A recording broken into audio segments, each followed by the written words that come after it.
Madam, assembly సమావేశాలైతే ఈరోజు ప్రారంభమయ్యాయి. ఈరోజు ఎవరైతే ప్రమాణ స్వీకారం జరిగింది. ప్రొటెం స్పీకర్ తర్వాత సభ్యుల ప్రమాణ స్వీకారం జరిగింది. నిన్న చంద్రబాబు నాయుడు గారు ఆంధ్రప్రదేశ్‌లో అమరావతిని పర్యటించారు. అమరావతి ఎక్కడైతే శంకుస్థాపన జరిగిన స్థలం ఏదైతే ఉందో అక్కడికెళ్ళి ఆయన అక్కడ సాష్టాంగ నమస్కారం చేసిన పరిస్థితి. అంటే ఈరోజు కూడా చూడండి, ఈరోజు కూడా ఆయన అసెంబ్లీలోకి నేను ముఖ్యమంత్రిగానే తిరిగొస్తానని అన్నాడు. హ్మ్. అసెంబ్లీ మెట్టులను మొక్కి లోపలికెళ్ళిన పరిస్థితి. అంటే అవును. అసెంబ్లీని ఒక దేవాలయంగా చూస్తున్న హ్మ్. చంద్రబాబు నాయుడు గారు ఆంధ్రప్రదేశ్ అభివృద్ధిలో ముందుకెళ్లాలని చూస్తున్నారు. ఆయన ఏంటంటే ప్రజావేదిక కూల్చిన ప్రాంతానికి కూడా ఎళ్లి మొత్తం చూసిన పరిస్థితి. నిజంగా ఎలా చూస్తారు? ఈ ఆంధ్రప్రదేశ్ అభివృద్ధిలో చంద్రబాబు నాయుడు గారు ఒక కంకణం కట్టుకొని ముందుకెళ్తున్నారు అనుకోవచ్చా? ఇక్కడ చంద్రబాబు నాయుడు గారు ఒక విజనరీ లీడర్ అనేది అందరికీ తెలిసిన విషయమే. హ్మ్. ఎవరేమన్నా కాదన్నా అపోజిషన్ పార్టీ వాళ్ళైనా ఒప్పుకునే విషయమే. హ్మ్. ఎందుకంటే ఆయన పని రాక్షసుడు. ఎక్కడా తగ్గరు. రాజీ అనేది లేదు. పని అంటే ఆ పనిని పెండింగ్ పెట్టి రేపు అనే రకం కాదు. హ్మ్. ఆ పని అంటే పని ఇప్పుడే అన్న తన చందన ఆయన పని చేసుకుంటా పోతారు. హ్మ్. అంటే ఆయన వచ్చిన దగ్గర నుంచి కూడా రాష్ట్రం మీద ఆయనకి అంటే మనం చూస్తూనే ఉన్నాం గత 5 ఏళ్లుగా రాష్ట్రాన్ని ఏ రకంగా నాశనం చేశారు. హ్మ్. జగన్మోహన్ రెడ్డి ఆ టీమ్ అంతా కలిసి కూడా. హ్మ్. సో, అది ఆయనకొచ్చిన దగ్గర నుంచి ఆయనకి ఆలోచన అంతా ఒకటే. ఇది మనం ఎంత తొందరగా కంప్లీట్ చేయాలి. ఈ పనులని ఎప్పటికి కంప్లీట్ అయిపోతాయి. రీకన్‌స్ట్రక్ట్ చేయాలి. రీకన్‌స్ట్రక్షన్ ఎప్పటికి హ్మ్. కంప్లీట్ అయిపోతదని. హ్మ్. అందుకే గదా! 4 తారీఖు రిజల్ట్స్ వచ్చాయి. ఆ రోజు వరకు అందరూ వెంటనే పని ఆ ఎక్కేసాడు రోజు డ్యూటీ. వరకే కొంచెం ఫ్రీగా ఉన్నాడు. ఫ్రీగా ఉన్నారేమో గానీ, 5వ తారీఖు నుంచి వర్క్ స్టార్ట్ అయిపోయింది. సో, ఆయన ప్రమాణ స్వీకారం చేసే లోపలే చాలా పనులు కంప్లీట్ జేశారు. అవును. అవన్నీ కూడా మనం ఎందుకంటే జేసీపీ‌లని పెట్టి క్లీన్ చేయించడమే గానివ్వండి, ఇవన్నీ గూడా అవును. 5వ తారీఖు నుంచి స్టార్ట్ అయిపోయాయి. అవును. అన్ని పనులు. అంటే ఎందుకంటే 90% కంప్లీట్ అయిన బిల్డింగ్‌లవన్నీ. హ్మ్. వాటిని వీళ్ళు అట్లాగే నిర్వీర్యంగా వదిలిపెట్టేయటమే కానివ్వండి. ఆ చెట్లు మొలిచిపోయి అవన్నీ అంటే ఐఏఎస్‌లకి, ఐపీఎస్‌లకి బిల్డింగులు కట్టారు. సో, వాళ్ళ క్వార్టర్స్‌లు కట్టినటివి ఎమ్మెల్యేలకి అందరికి. అవన్నీ అట్లాగే వదిలేసారు గదా! అవన్నీ దగ్గరంతా క్లీన్ చేయించి ఇప్పుడు వర్క్ స్టార్ట్ చేయించడం గానివ్వండి. అదేలాగా పోలవరం వెళ్లి సందర్శించి రావటం. హ్మ్. అంటే అక్కడ ఏ రకంగా నష్టపోయిందనేది మళ్ళా ప్రజలకు వివరించటం గానివ్వండి. అంటే 78% కంప్లీట్ చేసిన పోలవరాన్ని వాళ్ళు కంప్లీట్ చేయకుండా, అవును. దాని మూలాన ఇంచు కూడా దానికొచ్చిన ముందుకెళ్ళలేదు. ఇంచు కూడా ముందుకెళ్ళకపోలా చేసిన పనులు కూడా నిర్వీర్యం చేశారు గదా! అవును. దాన్ని కూడా పాడు చేశారు కదా!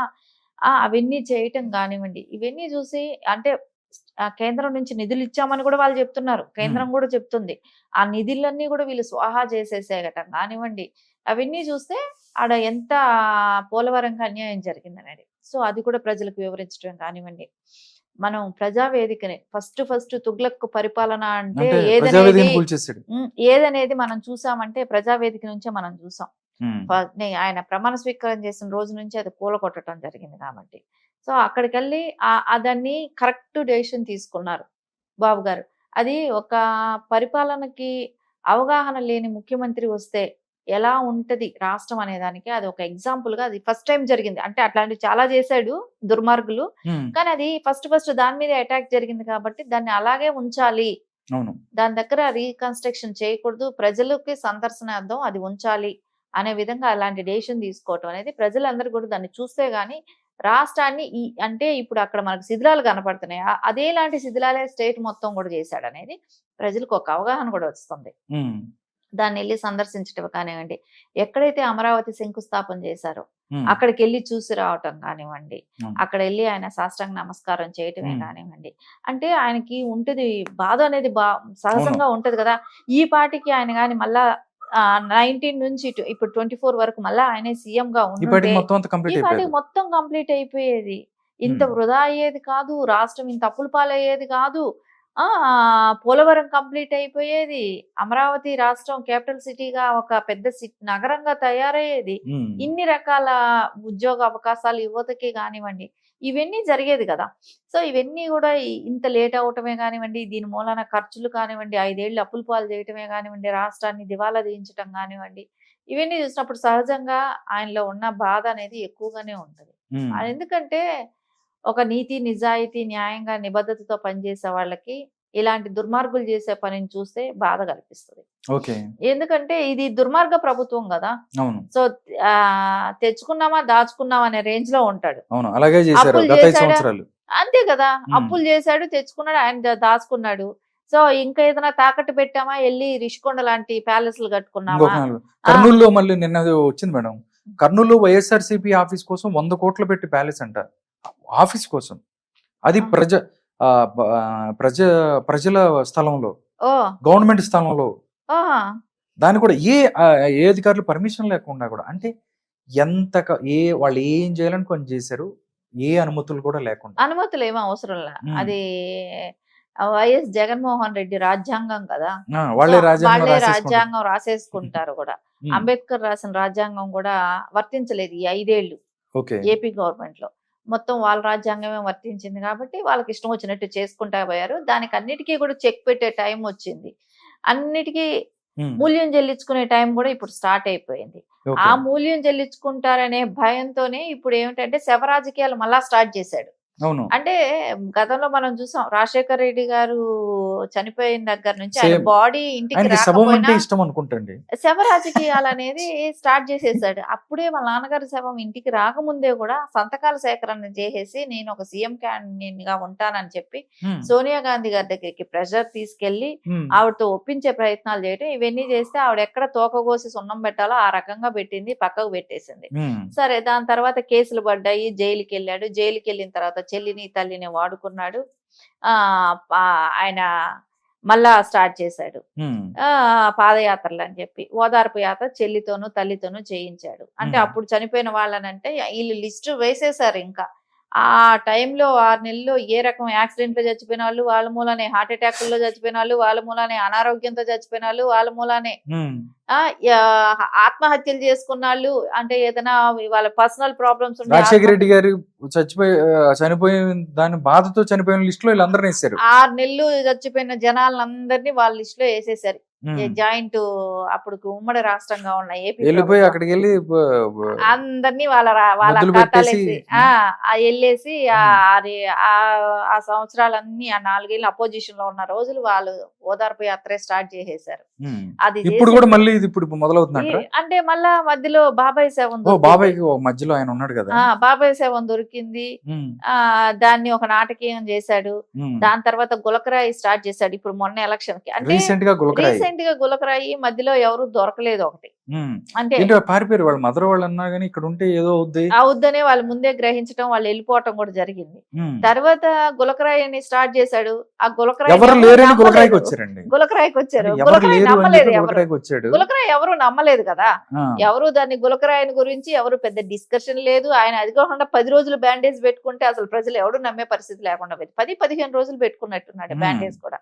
అది సునీత గారు చెప్పి అది ఇన్ఫెక్షన్ అవుతుందని మీడియా ముఖంగా చెప్తే నేను ఒక డాక్టర్ గా చెప్తున్నాను అని ఆవిడ చెప్తే అది మళ్ళా నెక్స్ట్ డేకి తీసేసినట్టున్నాడు. అంటే ఇది ఇంకా ఎక్కువ అయిపోతుంది, ప్రజల్లో కూడా వ్యతిరేకత ఎక్కువ వస్తుంది అనుకున్నాడు.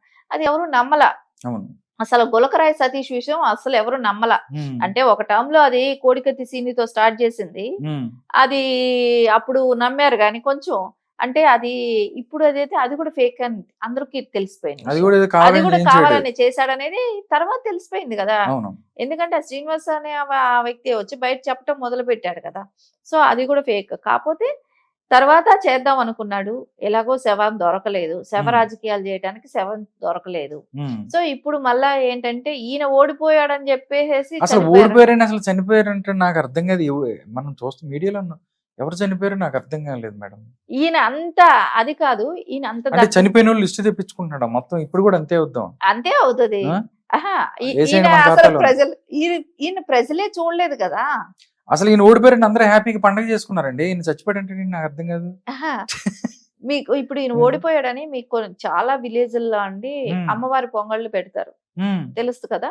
అలాగా ఎక్కువ విలేజ్ల్లో అది ఆ సంబరాలు నడుస్తున్నాయి. ఇంకా అమ్మవారికి పొంగళ్ళు పెట్టుకుంటున్నారు విలేజ్లుగా. జగన్మోహన్ రెడ్డి ఓడిపోవటం, చంద్రబాబు నాయుడు గారు సీఎం అవటంతో అలాంటి పూజలన్నీ కూడా జరుగుతున్నాయి ఏపీలో. అలాంటిది జగన్మోహన్ రెడ్డి రాలేదని ఎవడు చూస్తున్నాడు? అసలు ఆయన గెలిచినప్పుడు, ఆయన సీఎం గా ఉన్నప్పుడు పరదాలు కట్టుకొని ప్రజలను కలవనీయకుండా అవేగా ఉన్న వ్యక్తి ఈ రోజు మళ్ళా ప్రజల్లోకి వస్తారంటే ఎవడన్నా నమ్ముతాడా? ఆయనకి ప్రజలతో ఉండే భయంతోనే కదా 30 ఉమ్. అడుగుల గ్రిల్స్ పెట్టుకొని ఒక అదే సార్, అది ఇల్లా రాజమండ్రి సెంటర్ జైలా? అదే Rajahmundry central Rajahmundry centre jail కొంచెం తక్కువ ఉంటాయండి. రాజమండ్రి సెంట్రల్ జైలు అన్నా అట్లాంటి ఫెన్సింగ్ ఉంటదని నేనైతే అనుకోని ఉన్నాను. అసలు ఎట్లా ఏంటండి ఉంటదో దాంట్లో కానీ. అసలు హెలికాప్టర్లు కాదు కదా, పెద్ద పెద్ద ఏమి మిలిటరీ కూడా వెళ్ళలేదు తెలుసండి లోపలికి, ఆ, అట్లా ఉన్నాయి. అసలు అంత భయం ఏంటో. అదే ఫోబియా వచ్చింది ఏదో జరిగిపోతుందని. ఉమ్, ఆ ఫోబియాతో ఆయన అలా పెట్టుకున్నాడు. ఉమ్. అంటే ఇవన్నీ అందరినీ హత్యలు ఇవన్నీ కూడా ఆయనకి కళ్ళ ముందు కనపడుతున్నాయి కదా, మొత్తం చేసిన విజు దరిద్రాలు అని మొత్తం కళ్ళలో ఇలా కనపడుతున్నాయి, భయంతో అట్లా ఉండిపోయినట్టు. ఉండిపోయినట్టున్నాడు. ఉమ్, అందుకే ఋషికొండకు కూడా అట్లాంటి, అంటే అంత ఎత్తులో ఉంటే కింద నుంచి ఆపేస్తారు కదా, ఫెన్సింగ్ కొంచెం కట్టే పని లేకుండా పోతది, ఆ కొండ మీద ఎత్తుగా ఉంటాం కింద నుంచే సెక్యూరిటీ ఆపేస్తది కదా ఉమ్. అనే ఒక ఆలోచనలతో. మరీ దరిద్రం ఏంటంటే ఆ ఇంటి లైన్ లో గత 5 సంవత్సరాలుగా అసలు ఆ దారి మొత్తాన్ని, అంటే కనెక్టివిటీ రోడ్డు, ఆ దారి మొత్తాన్ని 2 దారులు మూసేసి అసలు ఎవరిని రానివ్వలేదంట 5 సంవత్సరాలు. 5 సంవత్సరాలు వాళ్ళని రానివ్వలేదు. ఆ ఇంటికి ఎదురుగా ఆ, కొన్ని గుడిసెలు ఉండేది. గుడిసెలు, అవును, 250 గుడిసెలు కూడా లేపిచ్చాడంట పేదవాళ్ళని. గుడిసెలు లేపించా. మళ్ళీ పొద్దున్న లేస్తే ఏం చెప్తాడంటే మీడియా దగ్గరకు వచ్చి పేదలు పెత్తనదారులు, పేదలకి పెత్తందారులకి అంటాడు, పేదలకి పెత్తనదారికి పేదల గుడిసెలు లేపిచ్చేసి నేను పేదన అంటాడు. మళ్ళీ పేదన అంటాడు. ఆ, ఈయన ఇల్లుని ఇప్పుడు చూశారు కదా ప్రజలు, ఇంతవరకు చూసినా చూడపోయినా. ఎందుకంటే ఆ రోడ్డు బ్లాక్ అవటం వలన ఆ ఫెన్సింగ్ కూడా కనపడేది కాదు మనకు. అవును.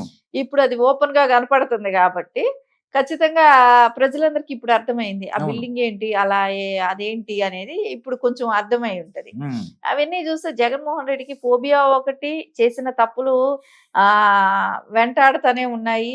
మనకు ఆ భయంతోనే ఆయన అలాంటి ఫెన్సింగ్లు, అన్ని అలాంటి భయం, ఎదుర్కొన్న పరిస్థితి. అలాంటివి అయితే అన్ని ఇప్పుడు చేశారు. ఏంటండి పాదయాత్రలో అయితే జనాలు అసలు ఆదరిస్తారంటారా?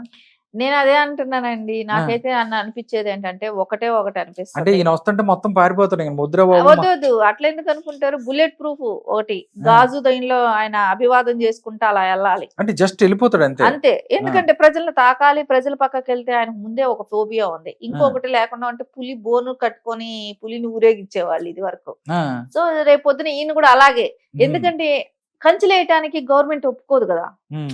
ప్రజలు అటు ఇటు ఉండి ఈయన రోడ్లో చెట్లు వెళ్తానికి. పీకిచ్చాడు ఆహా, ఏంటో. పరదాలు కట్టుకుని ఇది వరకు వెళ్ళాడనంటే ఉమ్, అప్పుడంటే ఆయన సీఎం గా హోదాలో ఉన్నాడు కాబట్టి. ఇప్పుడు అపోజిషన్ ఒక ఎమ్మెల్యే హోదా కూడా లేదు, అవును, ఎమ్మెల్యే ఎమ్మెల్యే హోదా, హోదా ఉంది.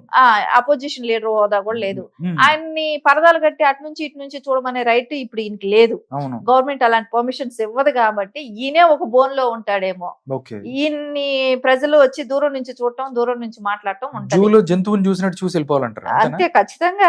ఎందుకంటే ఆయనకు భయం ఉంది. ఉమ్, ఇప్పుడు గ్రిల్ అంతంత 30 అడుగులు ఎత్తులో పెట్టుకున్నప్పుడు రేపొద్దున ఇవి కూడా అలాగే ఉంటాయి కదా. So okay. అందుకనే అలాంటి ఫెన్సింగ్ పెట్టుకొని ఒక గ్రిల్ లాంటి దానిలో ఆయన ఉంటాడు. ఆయన్ని చూసుకుంటూ ఆయన వెళ్ళిపోతా ఉంటాడు, అభివాదం చేస్తాడు, అక్కడ నుంచే మాట్లాడతాడు. సో ఉమ్, అది ఆయన నెక్స్ట్ ఓదార్పు యాత్ర అనేది అట్లా అనిపిస్తుంది. ఉంటది. అట్లాగే అంటే ఉంటుంది. ఎందుకంటే నిజమండి. ఆయనకి ప్రజల్లో ఆయన సీఎం హోదాలోనే కలవని వ్యక్తి ఉమ్, ఇప్పుడు ఏదో నేను వెళ్ళి కలుస్తాను, నేను మాట్లాడతానని అంటే ఎవడైనా నమ్ముతాడా? అసలు ప్రజలైనా ఇప్పుడు చూడటానికైనా ఇష్టపడతావా? నువ్వు సీఎం గా ఉన్నప్పుడే మా దగ్గరికి రాలేదు, మా గురించి మాట్లాడలేదు, మా గురించి పట్టించుకోలేదు. ఒక ట్రైన్ యాక్సిడెంట్ జరిగితే ఎవడైనా హెలికాప్టర్ పర్యటన చేసే వాళ్ళని ఎవరైనా చూసామా మనం? అది ఏదైనా కింద ట్రైన్ యాక్సిడెంట్ అయితే పైనుంచి అలా చూసి వెళ్ళిపోతాడు అటు. చూసి వెళ్ళిపోతాడు కదా. ఉమ్, కింద ఎవరైనా వెళ్ళి ట్రైన్ ఇన్సిడెంట్ జరిగిన చోట చూసే వాళ్ళని చూసాం, కానీ ఈయన హెలికాప్టర్ పర్యటన చేసి చూడటం అనేది. అన్ని కూడా వింత వింతగా చేశారండి. ఉమ్. కానీ ఇప్పుడు కూడా నాకు తెలిసి పాదయాత్ర అంటున్నారు కానీ ప్రజల్లో అంత రెస్పాన్స్ ఉండదని చెప్పి అనుకుంటున్నారు. చూద్దాం మేడం ఏం జరుగుతుంది ఏంటనేది.